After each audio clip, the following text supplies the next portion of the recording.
पूजा अपनी झोपड़ी के बाहर बैठकर चूल्हे पर रोटियां सेक रही थी और गहरी सोच में डूबी हुई थी। बस 2 ही दिनों में छठ का त्योहार है और घर के हालात इतने बुरे हैं। पता नहीं सब कैसे होगा। इनका भी कोई काम ठीक से नहीं चल रहा है। पता नहीं इस बार त्योहार मना भी पाऊंगी या नहीं। पूजा ये सब सोचते हुए रोटियां सेक ही रही थी कि तभी उसके सामने सड़क पर एक बड़ी सी काली गाड़ी आकर रुकती है और हर तरफ धूल उड़ने लगती है। अरे अरे ये क्या, भला गांव में इतनी लंबी गाड़ी से कौन आया? कितनी धूल उड़ा दी। उफ। गाड़ी में से शीला अपने पति विराज के साथ निकलती है। उफ, कितनी धूल मिट्टी है यहाँ। हम कैसे रहेंगे जी 4 दिन इस गांव में? मेरी तो सारी स्किन ही खराब हो जाएगी। अरे शीला, अब माँ ने कहा था कि छठ पूजा के लिए गांव आना है, तो मतलब आना ही था। अब तुम्हें ये सब तो झेलना ही पड़ेगा ना।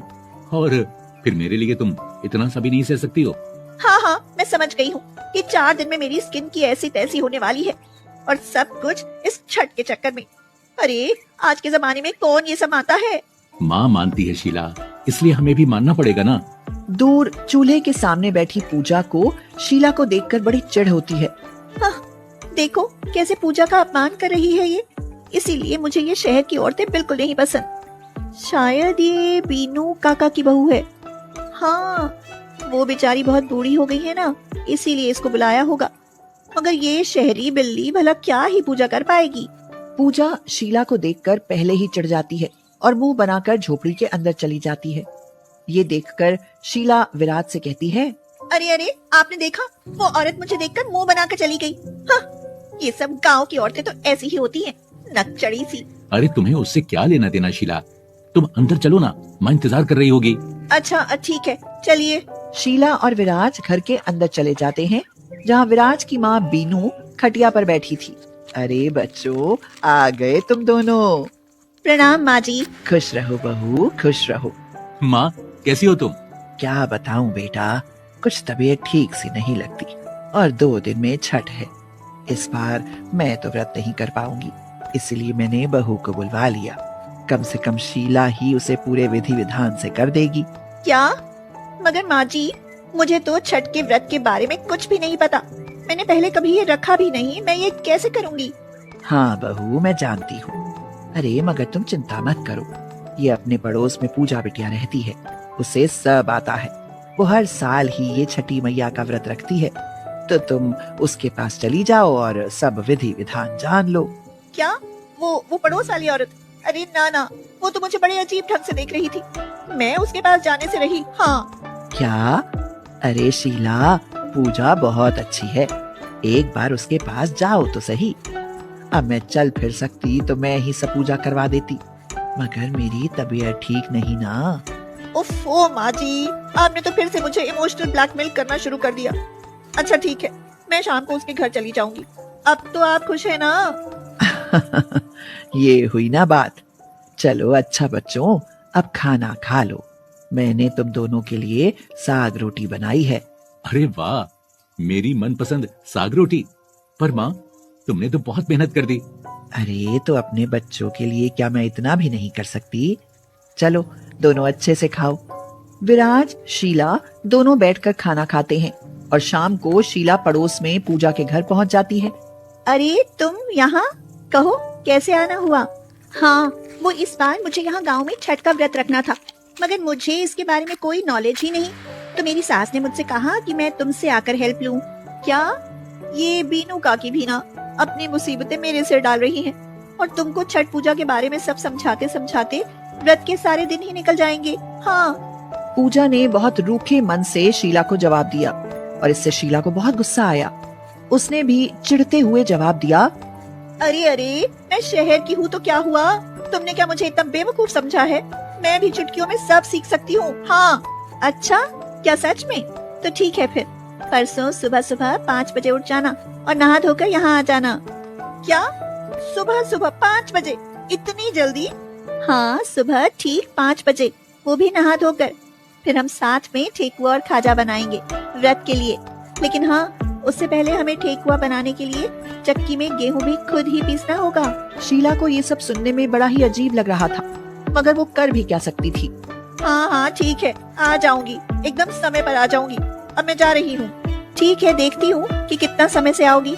एक पूरा दिन तो शीला यही सोचने में बिता देती है कि वो सुबह इतना जल्दी कैसे उठेगी और ये 2 दिन का कठिन निर्जला व्रत कैसे रखेगी। हे भगवान, शहर में तो मैं जल्दी से जल्दी भी 9 बजे तक उठ जाती थी, मगर ये 5 बजे उठना, उफ़ो, कैसे होगा। अरे हाँ, एक काम करूंगी, खूब सारे अलार्म लगा लूंगी। एक 4 बजे का, एक 4:15 का, एक 4:20 का, एक 4:30 और हाँ, आखिर में एक 5 का। ऐसा करने से तो मैं जग ही जाऊंगी। फिर क्या था, शीला अपने फोन में इतने सारे अलार्म लगाकर सो जाती है। अगले दिन सुबह सुबह 4 बजे से उसके भयंकर अलार्म बजने शुरू हो जाते हैं। शीला तो गहरी नींद में है, मगर विराज और उसकी माँ बीनू की नींद खराब हो गई। हे भगवान, ये इतने सारे अलार्म किसने लगाए? अरे ये तो शीला के फोन में बज रहे हैं और ये कैसे घोड़े बेचकर सो रही है। इसके चक्कर में मैं उठ गया। विराज शीला को हिलाते हुए उसे जगाने की कोशिश करता है। अरे शीला उठो, ये तुमने इतने सारे अलार्म क्यों लगाए हैं? अब लगा दिए हैं तो कम से कम उठ तो जाओ। क्या अलार्म? कैसा अलार्म? ओहो, 5 बज गए। मुझे तो नहा धोकर पूजा के घर जाना था। सही समय पर उठ गई। शीला जल्दी से नहा धोकर पूजा के घर पहुंच जाती है। वहाँ पूजा भी नहा धोकर साफ कपड़े पहनकर चक्की के पास बैठी। अरे, तुम तो सचमुच आ गई। मुझे तो लगा था तुम उठ भी नहीं पाओगी। हाँ, तुमने शायद मुझे कुछ कम समझा है, मगर मैं एक बार ठान लूं तो कुछ भी कर सकती हूँ। अच्छा, अब बताओ मुझे क्या करना है? हाँ हाँ, आओ आओ, बैठो बैठो। ये लो, ये तो अच्छा है, मेरे पास 2 चक्कियाँ हैं। एक में तुम अपने लिए गेहूं से आटा पीस लो, एक में मैं पीस लेती हूँ। अच्छा, लाओ फिर। शीला पूजा के साथ बैठकर उसे देखते हुए चक्की से आटा पीसने लगती है, मगर कुछ ही देर में उसके हाथ दुख जाते हैं। अरे, अब तो मेरे हाथ दुखने लगे पूजा। मेरा आटा भी तुम ही पीस दो ना, तुम तो कितनी जल्दी जल्दी कर रही हो। अरे, मैं क्यों करूं? और तुम तो कह रही थी कि तुम शहरी लोग कुछ भी कर सकते हो, तो अब तुमसे ये क्यों नहीं हो रहा? हाँ, अरे तुम तो बड़ी ही बदतमीज हो। भला मेरी थोड़ी मदद करने से तुम्हारा क्या चला जाएगा? थोड़ी देर काम करने के बाद उफ, मैं ना अभी आई, मुझे बाथरूम जाना है। शीला उठकर वहाँ से चली जाती है। अब तक तो पूजा का आटा पिस भी चुका था और उसने ठेकुआ खाजा बनाना शुरू कर दिया था। वो शीला की चक्की की तरफ देखकर सोचती है, अरे इसका तो अभी भी बहुत बचा है और ये ऐसे कछुए की स्पीड से करेगी तो बड़ी देर हो जाएगी। मैं ही इसकी मदद कर देती हूँ, वरना इसके चक्कर में मैं भी बहुत देर तक फंसी रहूंगी। हाँ। पूजा शीला की चक्की के पास आती है और सारा आटा पीस देती है और शीला के लिए भी ठेकुआ खाजा बनाने लगती है। जब शीला थोड़ी देर में वापस आती है तो चौंक जाती है। अरे अरे वाह, सारा काम तो हो गया। ये तो बढ़िया है, शुक्रिया पूजा। तो क्या अब मैं वापस घर जाऊँ? हाँ हाँ ठीक है, अब बहुत ज्यादा इतराओ मत और कल सुबह पूजा के लिए तैयार रहना, 5 तरह के फल और गन्ने के साथ। अच्छा ठीक है, तुमसे तो ज्यादा प्यार से बात भी नहीं करनी चाहिए। कितनी घमंडी हो तुम। शीला का काम खत्म हो गया था, इसलिए वह बड़ी खुश थी। वो जल्दी से घर लौटती है और उसे देखकर उसकी सास बीनू कहती है, अरे शीला, बन गए ठेकुआ खाजा। हाँ हाँ माँ जी, बन गए। उस पूजा ने तो मेरी बड़ी मदद की, शायद वो इतनी बुरी भी नहीं है। ये तो अच्छा है बहू, ये लो पूरे 10,000 रुपए। अब इससे जाकर ताजे गन्ने, 5 तरह के फल और हाँ, साथ साथ अपने लिए नई साड़ी भी ले आ। कल पूजा के लिए तुझे इन सब चीजों की जरूरत पड़ेगी ना। अरे वाह माँ जी, इतने सारे पैसे, इससे तो मैं खूब सुंदर साड़ी खरीदूंगी। एक काम करती हूँ, पूजा को भी अपने साथ चलने के लिए कहती हूँ, उसे भी तो नई साड़ी लेने जाना ही होगा ना। यही सोचकर शीला पूजा के घर आ जाती है। पूजा चूल्हे के पास बहुत ही परेशान होकर बैठी हुई थी। अरे पूजा, तुम यहाँ खाली ही बैठी हो ना? चलो मेरे साथ साड़ी की शॉपिंग के लिए चलो, खूब मजा आएगा। हम पूजा का बाकी सामान भी ले आएंगे, जैसे गन्ने और फल। हाँ, मुझे कहीं नहीं जाना, मेरे पास पहले से ही बहुत साड़ियाँ हैं। तुम जाओ और मुझे परेशान मत करो, मेरे पास बहुत काम है। पूजा का ऐसा रूखा व्यवहार देखकर शीला को बड़ा अजीब लगता है और वो गुस्से में वापस अपने घर आ जाती है। अरे मैंने तो इसे फालतू ही अच्छा समझ लिया था। ये पूजा तो अभी भी 1 नंबर की खड़ूस और चिड़चिड़ी नहीं।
है।